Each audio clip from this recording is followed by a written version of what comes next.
설 명절 잘 보내고 오셨습니까? 무사하게 잘 오신 것 감사합니다. 저는 지난 화요일 날 고향에 다녀오게 됐는데 꽝꽝 얼어서 문제가 될까봐 일부러 낮 시간에 이렇게 출발을 했습니다. 고속도로를 주행하면서 눈이 오는, 그리고 얼어붙었을 그 도로 때문에 긴장을 하면서 갔는데, 저희 딸아이는 야, 눈이다 이러면서 거제에서 볼 수 없었던 눈 때문에 얼마나 행복해하는지. 똑같은 길을 가는데 한 사람은 긴장하고 가고, 한 사람은 눈 때문에 너무 행복해하고 가고, 같은 상황에서 다르게 반응할 수 있겠구나, 이런 생각을 했습니다. 어제는 하루 종일 겨울비가 내렸는데 왠지 좀 을씨년스러운 그런 기분도 있었지만, 가무는 대지에 오랜만에 비가 내려서 대지를 촉촉하게 적시고 또 생수를 공급하는 것을 통해 어느덧 내일이 입춘이더라고요.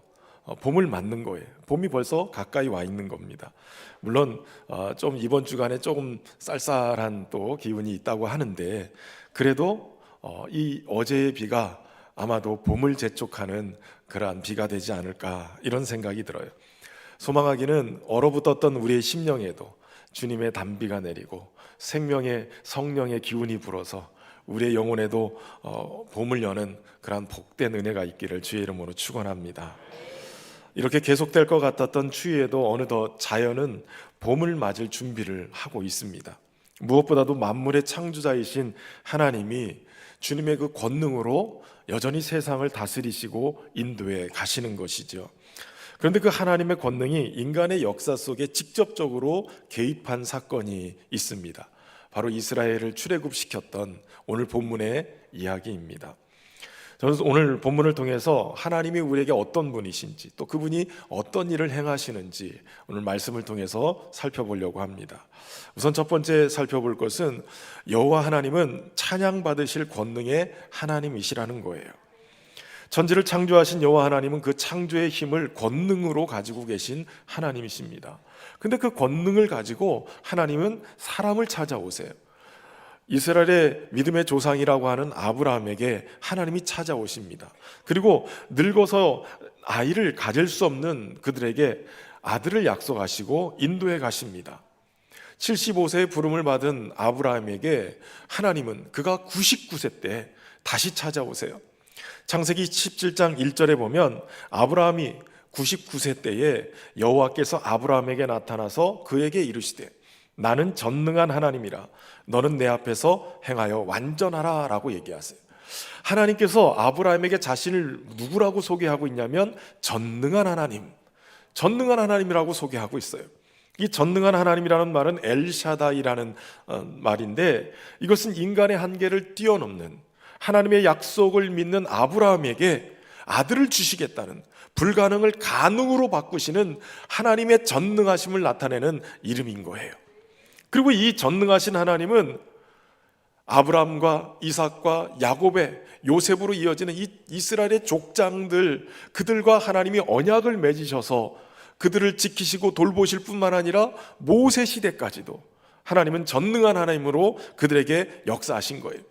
다시 말하면 언약 백성들에게 하나님은 이 전능하신 하나님이라는 이름을 통해서 엘샤다의 하나님으로 그들을 택하고 보호하고 번성하게 하시고 사랑으로 지키고 돌보고 계시다라는 것을 나타내고 있다는 것이죠. 전능하신 하나님이 아브라함에게 100세의 이삭을 낳게 만드세요. 그리고 이삭을 통해서 에서와 야곱을, 그리고 야곱을 통해서 이스라엘의 근간이 되는 12아들을 낳게 하시는 것이죠. 그리고 장차 오게 될 큰 기근을 대비하기 위해서 하나님은 야곱의 아들 요셉을 애굽의 종으로 팔려가게 되는, 그것은 하나님의 섭리 가운데 그 일이 일어나게 됩니다.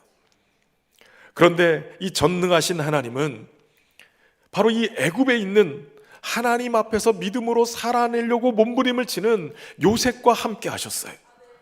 여러분, 하나님이 전능하신데 그 전능하신 하나님이 요셉, 이 종으로 팔려가서 하염없이 밑바닥 인생을 살고 있는 요셉과 함께 한다는 게 잘 믿어지지가 않는 거예요. 그럼에도 불구하고 요셉은 끝까지 믿음을 지켰어요. 그때 어떤 역사가 일어납니까? 그가 애굽의 총리 대신이 되는 거예요.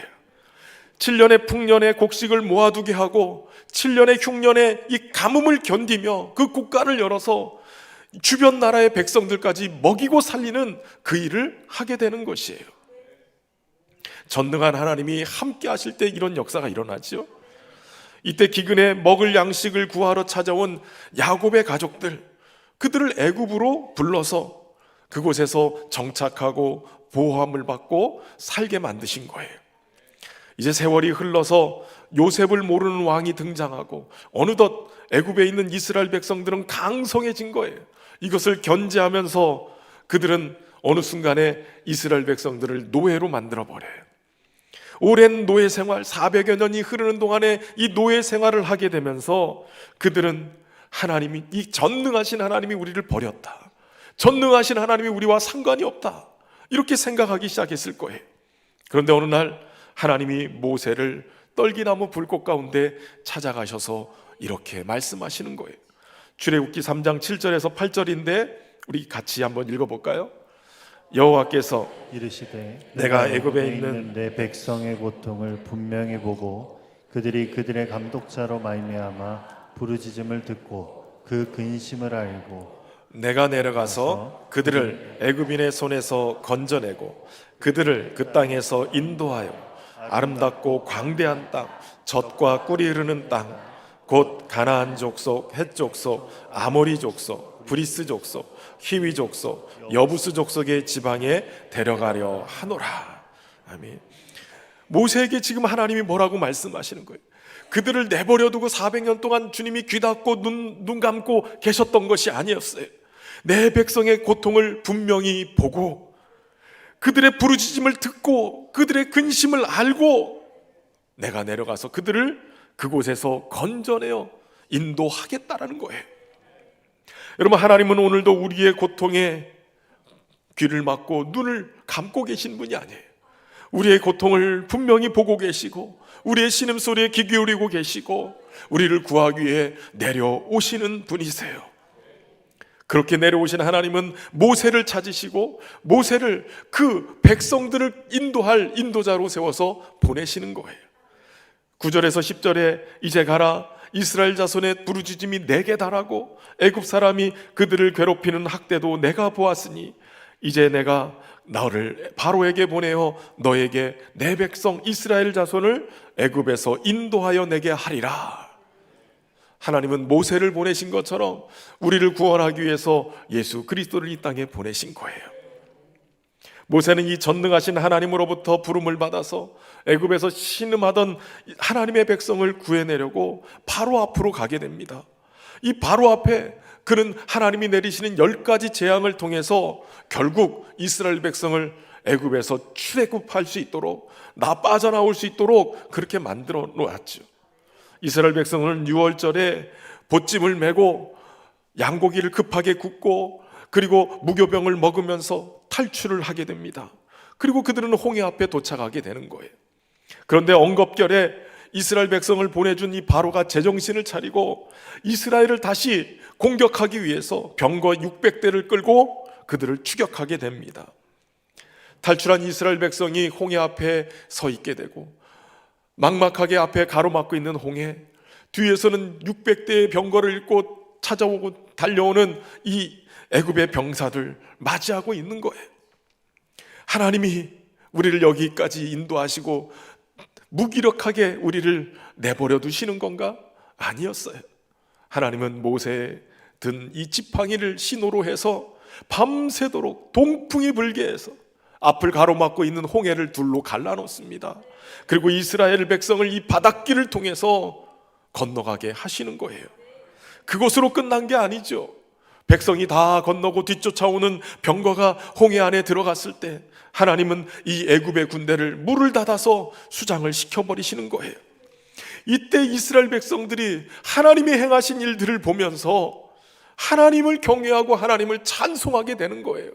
1절 말씀에 보면 이때에 모세와 이스라엘 자손이 이 노래로 여호와께 노래하니 일러스되 여호와를 찬송하리니 그는 높고 영화로우시며 말과 그 탄자를 바다에 던지셨습니다.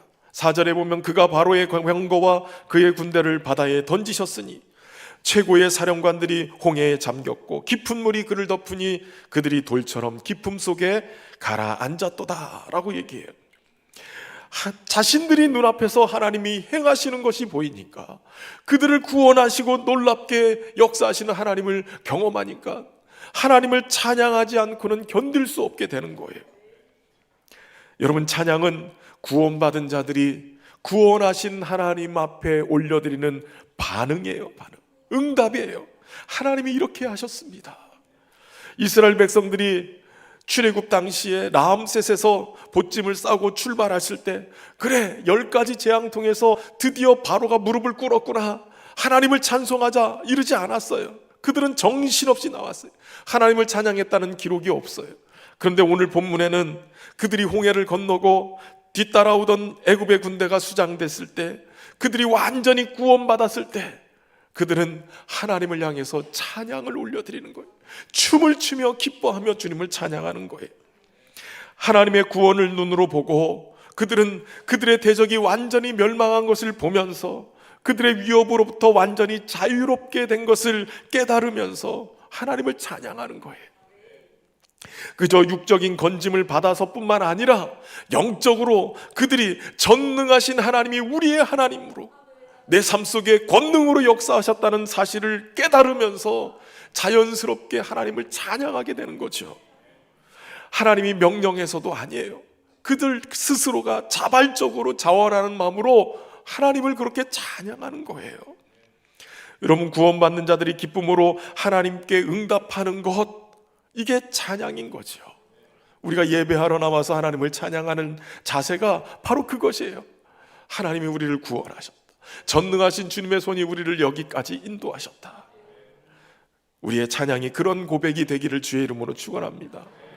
모세와 백성은 2절 후반부에 내가 그를 높이리로다 라고 얘기해요. 여러분, 백성이 하나님을 높인다고 해서 하나님이 높아지거나 낮춘다고 해서 하나님이 낮아지는 분은 아니에요. 하나님은 언제나 높으신 분이세요. 그런데 찬양하는 이들이 하나님을 높인다라는 말은 무슨 뜻이에요? 내가 지금 하나님의 전능하신 손이 나를 구원하시는 것을 경험하니 내가 비로소 하나님이 높으신 분인 것을 알았도다라는 거예요. 하나님의 위대하심을 알았다는 거예요. 저는 우리의 예배의 자리에서 하나님이 전능하신 분, 권능의 하나님, 높으신 하나님 찬양받기에 합당하신 분이라는 것을 저와 여러분이 깨닫고 그 하나님을 찬양하는 은혜가 있기를 주의 이름으로 축원합니다. 연약한 우리가 전능하신 하나님의 역사를 경험하게 될 때 자연스럽게 나타나는 반응은 경탄이에요. 찬송이에요. 이처럼 하나님이 베푸신 구원의 은혜야말로 그것을 경험한 하나님의 백성들이 찬송해야 될 영원한 주제인 거예요. 하나님의 은혜. 모세는 2절과 3절에서 이 찬양받으실 하나님에 대한 호칭을 7가지로 정의해요. 2절과 3절을 우리 같이 한번 읽어보겠습니다. 여호와는 나의 힘이시오 노래시며 나의 구원이시로다. 그는 나의 하나님이시니 내가 그를 찬송할 것이요 내 아버지의 하나님이시니 내가 그를 높이리로다. 여호와는 용사시니 여호와는 그의 이름이시로다. 아멘. 여기에서 지금 모세는 7가지로 하나님을 이렇게 고백합니다.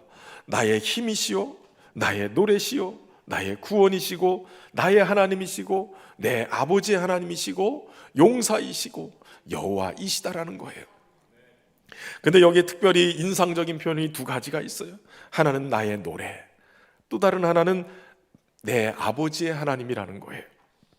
여러분, 우리가 노래를 이렇게 일반 유행가도 마찬가지고 노래를 보면 기쁠 때나 슬플 때나 우리는 노래를 부르죠.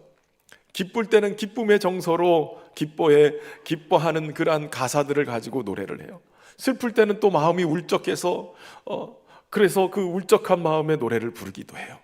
그런데 오늘 이 모세는 여호와가 나의 노래시라는 거예요.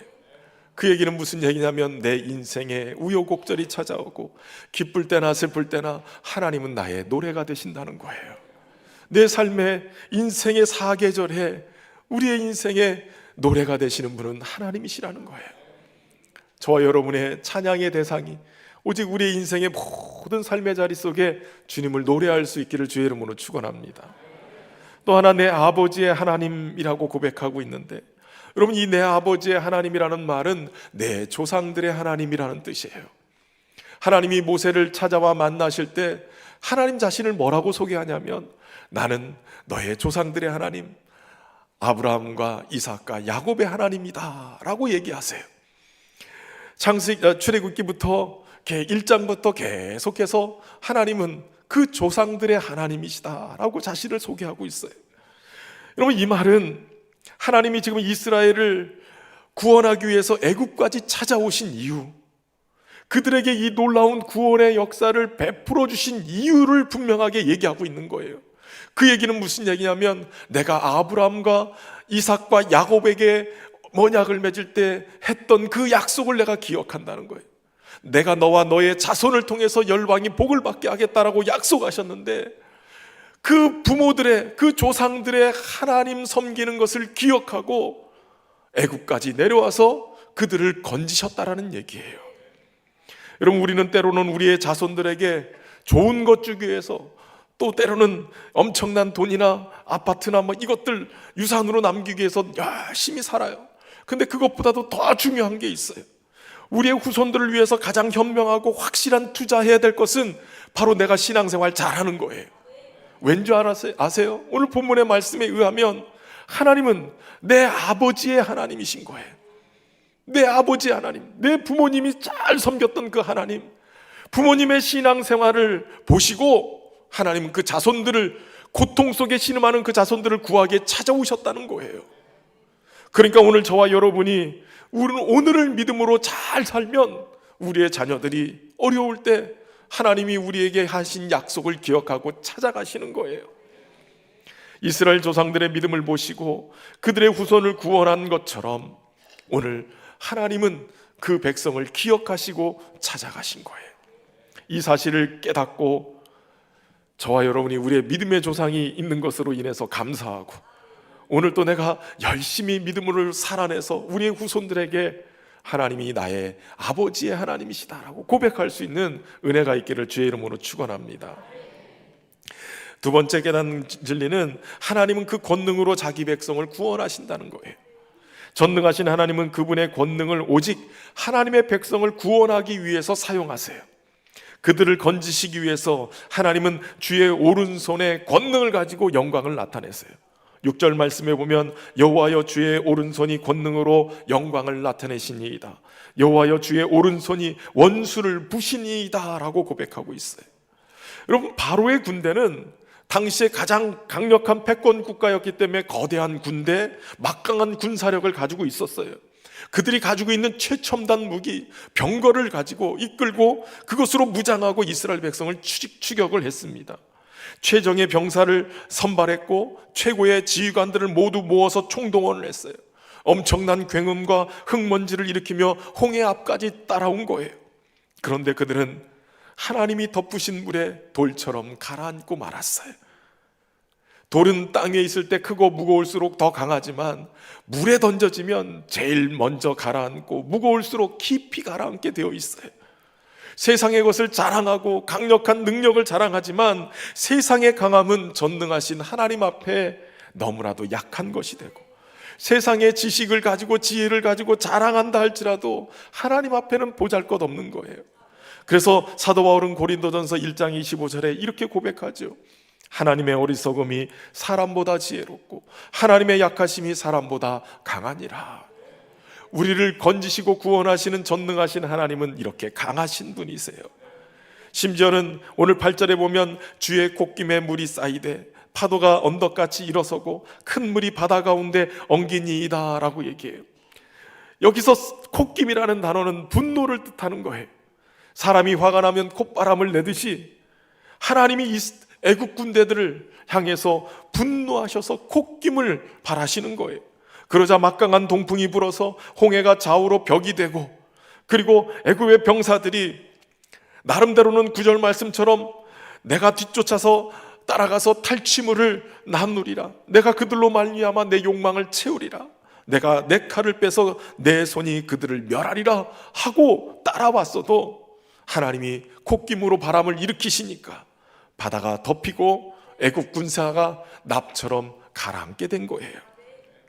하나님은 오른손을 드셨어요. 그 오른손의 권능을 가지고 그 오른손의 무기를 잡고 하나님은 그 오른손으로 승리를 이루고 가시는 거예요. 그 오른손이 애굽 군대를 멸망을 시킨 거죠. 애굽의 전차와 군대가 수장된 것은 이스라엘에게 있어서 놀라운 역사였어요. 바로의 능력이 완전히 괴멸됐어요. 그렇기 때문에 이스라엘 자손은 더 이상 바로를 두려워할 필요가 없는 것이죠. 이것을 깨달았을 때 그들이 찬양과 영광을 올려드리게 된 거예요. 여러분, 예수 그리스도는 우리의 구원이 되시려고 죄악과 싸우고 마귀의 권세와 싸우셨어요. 예수님이 십자가에 죽으신 것이 마치 망하는 것처럼 여겨지지만 그러나 우리의 죄를 대신하기 위해서, 해결하기 위해서 주님이 대신 십자가에 죽으신 거죠. 거기까지만 끝나면 안 돼요.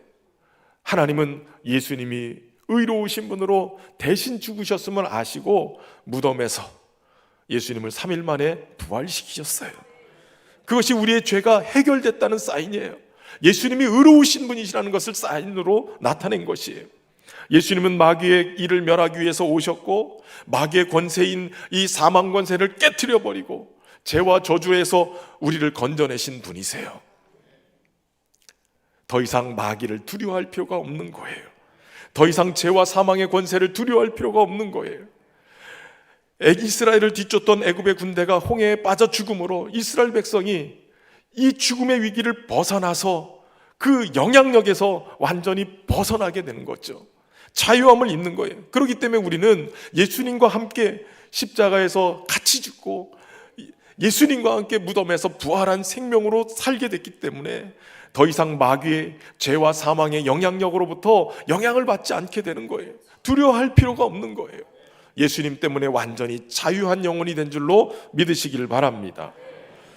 우리는 모세가 경험한 하나님의 권능과 은혜보다 훨씬 더 놀라운 구원의 은혜를 입었어요. 하나님의 아들이신 예수 그리스도의 십자가 희생을 통해서 영적으로 죽었던 우리가 주님의 생명을 부여받고 살아나고 하나님의 자녀된 권세를 누리게 된 것이에요. 그러므로 우리의 찬양은 모세가 불렀던 찬양보다 더 뜨거워야 돼요. 우리의 예배는 모세가 드렸던 예배보다 더 강력하게 하나님을 높여드릴 수 있어야 되는 거예요.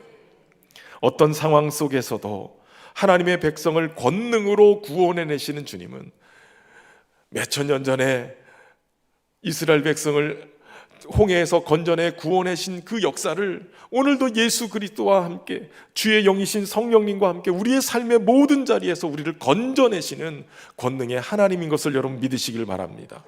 이 사실을 믿는다면 우리는 날마다 구원의 감격 속에 우리를 구원하신 하나님을 찬양할 수 있게 되는 것이에요.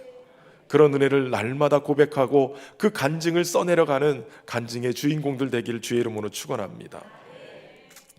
세 번째는 권능의 여호와께서 우리를 인도하시고 영원 무궁토록 다스리신다는 거예요. 이제 주님은 13절 말씀에 보면 주의 인자하심으로 주께서 구속하신 백성을 인도하신다고 그래요. 주의 힘으로 그들을 주의 거룩한 처소에 들어가게 하신다고 고백을 합니다. 여러분, 여기서 중요한 것은 주님은 구원하신 백성들을 어떻게 인도하시느냐? 주의 인자하심으로 인도하시는 거예요. 여러분, 예수님을 믿고 믿음 생활하는 우리가 가끔 가다가 착각하는 게 있어요. 하나님이 무서운 하나님으로만 느껴지는 거예요. 여러분, 하나님은 우리를 인도하시되 인자하심으로 인도하시는 거예요. 시편 23편의 고백처럼 주의 선하심과 인자하심이 날마다 나를 따르는 거예요. 그러니까 주님은 우리를 인자하심으로 인도해 가시는 거예요.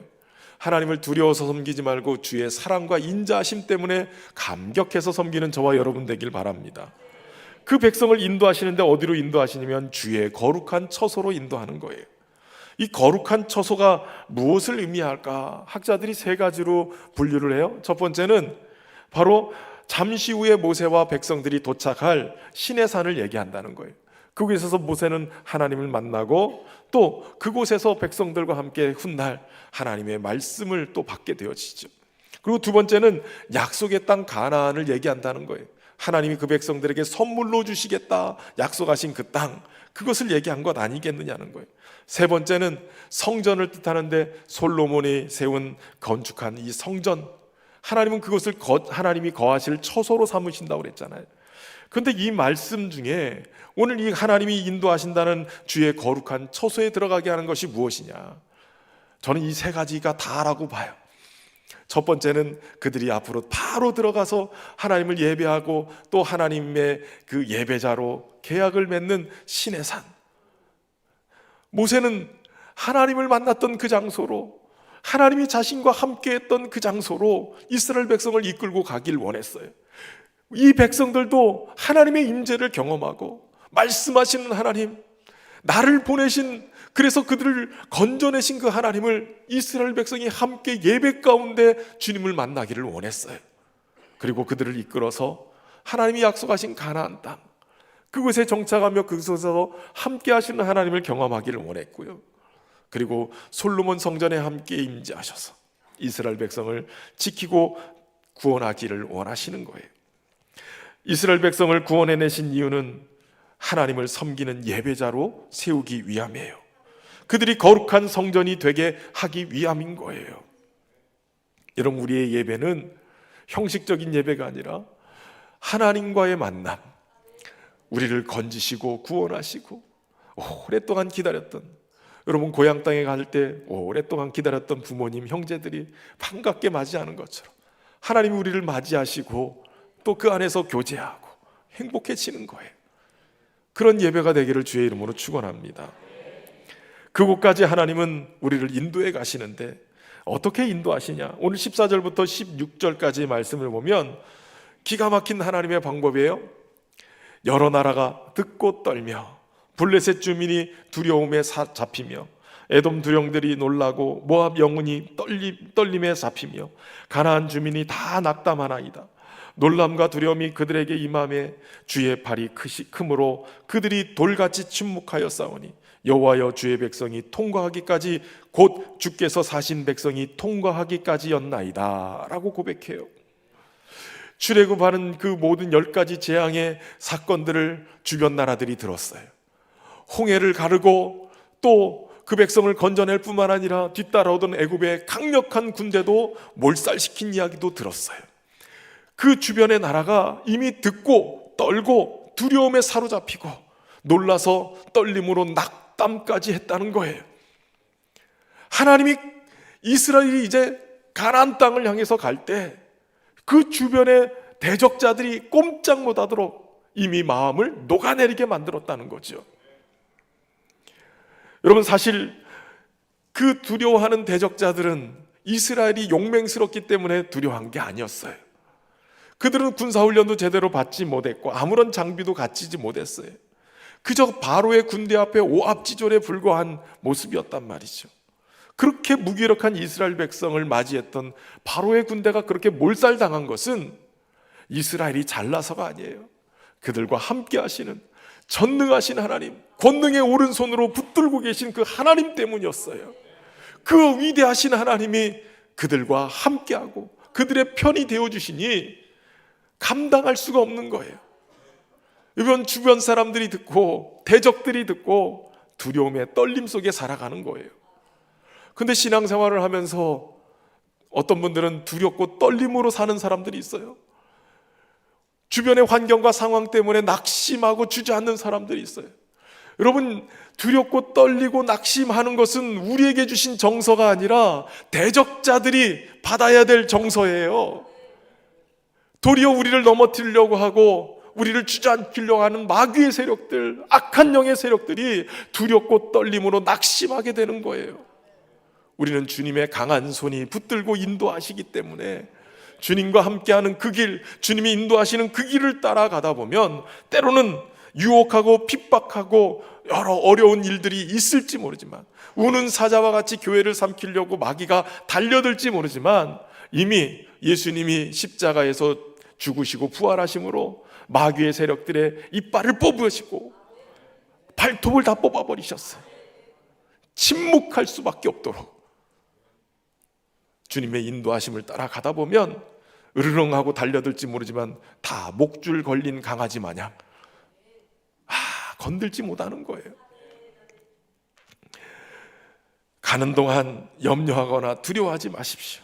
올 한 해 두려움 떨고 놀라고 낙담하는 일은 대적자들이 할 일이에요. 주님과 함께함으로 담대함으로 용기를 내서 주님이 인도하시는 그 길까지 잘 감당하고 나갈 수 있기를 주의 이름으로 축원합니다. 주님은 그렇게 인도하셔서 우리를 어디로 인도하시냐면 17절에 보면 주께서 백성을 인도하사 그들을 주의 기업의 산에 심으시리로다. 그것은 바로 주의 처소를 삼으려고 예비하신 곳이고 그것은 주의 손으로 세우신 성소예요. 그곳에서 여호와께서 영원 무궁토로 다스리로다 라고 말씀하세요. 주님의 성소에 우리를 심으시는 거예요. 여러분, 심겨진 나무는 더 깊이 뿌리를 내릴수록 어떤 바람에도 흔들리지 않아요. 뿌리가 없으면 덩굴처럼 바람에 굴러가게 돼 있어요. 주께서 심으시는 거예요. 메마르지 않은 시냇가에 물가에 심은 나무는 더위도 두려워하지 않고 주님께서 주시는 푸르름과 열매 맺음으로 풍성하게 되는 거예요. 그 은혜 속에 살아가기를 주의 이름으로 축원합니다. 고전 연구가 조윤재님이 쓴 다산의 마지막 공부 심경이라는 책에 이런 글이 있습니다. 바로 지금 이 순간을 아무리 옳은 길을 가고자 다짐한다고 하더라도 대다수 사람에게는 어쩔 수 없는 한계가 있다. 아무도 보는 사람이 없는데 이번 한 번만 하자, 오늘을 즐기자, 한 번뿐인 인생인데 라는 유혹에서 자유롭지 못하고 때론 합리화하기도 한다. 하늘이 사람에게 준 것 중에 가장 공평한 것이 시간이다. 그 시간 중에서 오직 우리의 것이라고 할 수 있는 것, 우리의 뜻대로 할 수 있는 것은 바로 오늘 현재뿐이다. 사람의 혀나 펜에서 나오는 말 중에 가장 슬픈 것은 그랬더라면 좋았을 텐데 라고 한다. 결코 고칠 수 없는 과거를 후회하며 오직 내 것 내 마음대로 할 수 있는 오늘을 허비하고 있기 때문이다. 오늘은 어제와 내일을 잇는 달이다. 따라서 오늘의 성실함을 채워나가야 비로소 과거는 과거가 되고 미래는 미래가 된다. 여러분, 하나님은 오늘 지금 이 순간 우리에게 말씀하시는 거예요. 우리가 믿음으로 반응하고 하나님의 강한 오른손이 우리를 붙들고 인도하심을 신뢰하고 따라가면, 오늘을 내가 믿음으로 살아내면 우리의 후손에게도 하나님이 기억하시고 찾아가시고, 하나님이 우리의 대적들도 두려움 떨면서 낙심하게 만드는 그 길을 가게 만드시는 겁니다. 우리의 찬양은 그저 일회성에 그치면 안 돼요. 매 순간 우리의 삶의 자리마다 날마다 하나님의 강한 오른손이 우리를 붙들고 계심을 경험하고 주님의 구원을 경험하면서 감탄하며 하나님을 찬송하는 그러한 감격스러운 신앙생활을 해야 될 줄로 믿습니다. 우리와 함께 하시는 주님과 함께 동행하면서 승리하는 저와 여러분 되기를 바랍니다. 오늘 우리의 눈이 주의 영광을 바라봐야 돼요. 우리의 찬송 가운데 서신 주님을 높여드릴 수 있어야 돼요. 우리의 삶에 함께 하셔서 권능의 오른손으로 우리를 통해서 일하시는 하나님의 역사를 볼 수 있기를 바랍니다. 이 고백을 찬양으로 올려드리면서 주님 앞에 나가겠습니다. 내 눈 주의 영광을 보네.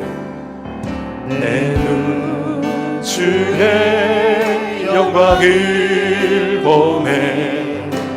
우리 가운데 서신 주님, 그 빛난 영광 온 하늘 덮고 그 찬송 온 땅 가득해. 내 눈 주의 영광을 보네. 찬송 가운데 서신 주님, 주님의 얼굴을 온 세상 향하네. 권능의 발을 늦었네.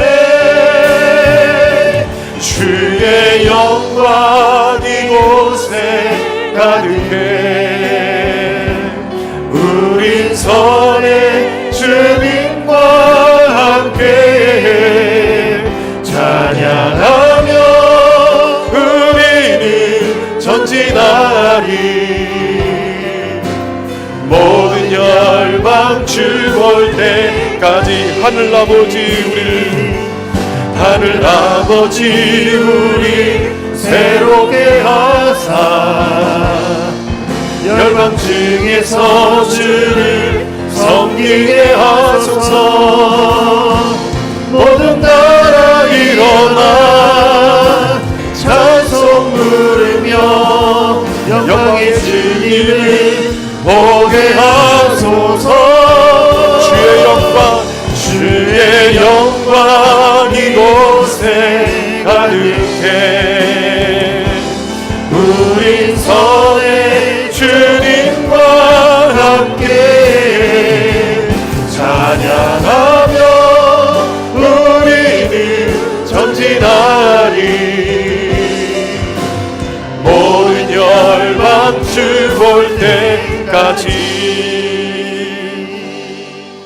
사랑하는 성도 여러분, 우리가 섬기는 하나님은 연약하고 부족한 하나님이 아닙니다. 전능하신 하나님이십니다. 주님의 강한 능력의 오른손으로 우리를 붙드시고 구원하시는 하나님인 줄로 믿습니다. 이 시간 우리가 함께 기도하며 나갈 때, 하나님, 우리의 삶의 모든 자리에서 주님의 강한 오른손을 경험하게 하시옵소서.